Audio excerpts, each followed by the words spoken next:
है दोस्तों, आपका अपना YouTube चैनल IND के क्लासेस में तहे दिल से हार्दिक हार्दिक अभिनंदन है। मैं हूं इंदल सर। आज लेके आया हूं सबसे दमदार चीज यार, कि 10th क्लास बिहार बोर्ड में कि मैथ में सबसे दमदार चैप्टर पता है आपको कौन सी है?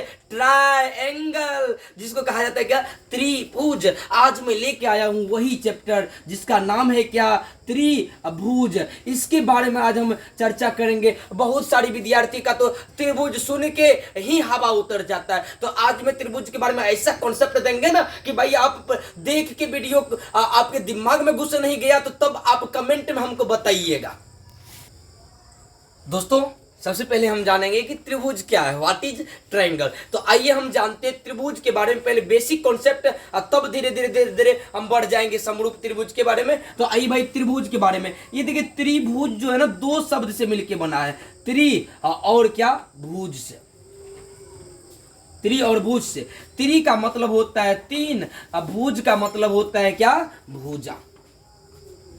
मेरे कहने का मतलब हुआ क्या कि त्रिभुज यानी कि तीन भुजा से घिरे हुए भाग को त्रिभुज कहा जाता है। कितने भुजा से घिरे हुए भाग को? तीन भुजा से। तीन भुजा, अब जैसे क्या भाई, ये फिगर देख लीजिए आप। ये जैसे तीन भुजा हो गया ये फिगर में, ये इसका नाम रख दो कोई ABC। अब इसमें भुजा देखिए कैसे तीन हुआ। एक भुजा ये हुआ जिसका नाम है क्या? AB। एक भुजा ये हुआ जिसका नाम है क्या? BC। एक भुजा ये हुआ जिसका नाम है क्या? AC। कहने का मतलब क्या कि त्रिभुज में तीन भुजाएं होती है, तीन कोण भी होता है। तीन भुजा तीन कोण। अब बताइए, ये कोण है ना, इस भुजा और इस भुजा के बीच में जो ये भाग है इसको कहा जाता है कोण। ये भी एक कोण हुआ, ये भी एक कोण हुआ। तो कहने का मतलब त्रिभुज में 6 अंग होती है, तीन भुजा और तीन कोण। तो दोस्तों, हम जैसा कि अभी आप तुरंत जाने कि त्रिभुज में 6 अंग होती है, तीन भुजा और तीन कोण। तो तीन भुजा तीन कोण जो होती है, तो अब त्रिभुज में इसका मतलब है कि प्रकार जो होगा तो वह भुजा के भी आधार पे होगा और कोण के भी आधार पे होगा। तो सबसे पहले हम भुजा के आधार पे देख लेते हैं त्रिभुज कितने प्रकार की होती है। जैसा कि हम जानते हैं त्रिभुज भुजा के आधार पर मुख्य 3 प्रकार की होती है। एक होता है क्या? आइए भाई देख लेते हैं। एक त्रिभुज होता है जिसका नाम होता है समबाहु त्रिभुज। समबाहु त्रिभुज। दूसरा त्रिभुज का नाम होता है समद्विबाहु त्रिभुज।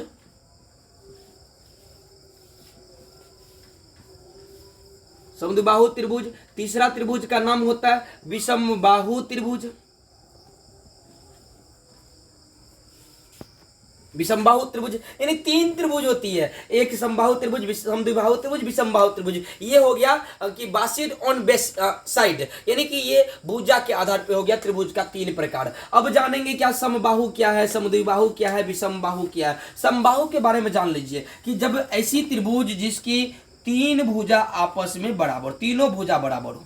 जैसे ये कोई त्रिभुज है ABC, जब इसकी तीनों भुजा आपस में बराबर होगी भाई साहब, कहने का मतलब मेरा ये हुआ कि ये जैसे ABC ये तीनों त्रिभुज है। ये मान लेते हैं ये 5 सेंटीमीटर है, ये भी 5 सेंटीमीटर है और ये भी 5 सेंटीमीटर है। तीनों यदि 5 5 5, कहने का मतलब कि कोई भी सेंटीमीटर, चाहे 8 हो या 10 हो या 12 जो भी हो, तीनों यदि भुजा बराबर होगी तो आप कह दीजिएगा कि ये कौन सा त्रिभुज हो जाएगा?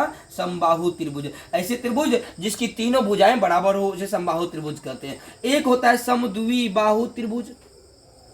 समद्विबाहु त्रिभुज जैसे मान लीजिए इसका नाम भी मान लेते हैं ABC है। अब ये मान लीजिए 8 सेंटीमीटर है, ये है 8 सेंटीमीटर, ये 4 सेंटीमीटर। अब सुनिए, ये 8 सेंटीमीटर, ये भी 8 सेंटीमीटर, ये 4 सेंटीमीटर है। तो अब इसको कैसे कहेंगे कौन सी त्रिभुज है? तो आप देखते हो ना कि दो भुजा इसकी बराबर है, AB और AC दोनों का मान 8-8 सेंटीमीटर है। इट मीन दोनों बराबर है। तो दोनों बराबर है तो ये हो गया क्या? समद्विबाहु त्रिभुज। अब जैसे देखिए एक त्रिभुज और, जैसे ये त्रिभुज है, ये त्रिभुज है, इसका भी मान लीजिए नाम ABC। अब ये विषमबाहु कैसे होगा? मान लीजिए ये 5 सेंटीमीटर है, ये 6 सेंटीमीटर है, ये 8 सेंटीमीटर, ठीक, ये ऐसा है। अब भाई ये 5, ये 6, ये 8, तीनों अलग अलग है। तीनों अलग अलग है तो आपको हो जाएगी क्या? विषमबाहु त्रिभुज। यानी कि तीनों भुजा बराबर हुई तो का? समबाहु। दो भुजा बराबर हुई तो समद्विबाहु, और तीनों बराबर ना हुई तो का? विषमबाहु।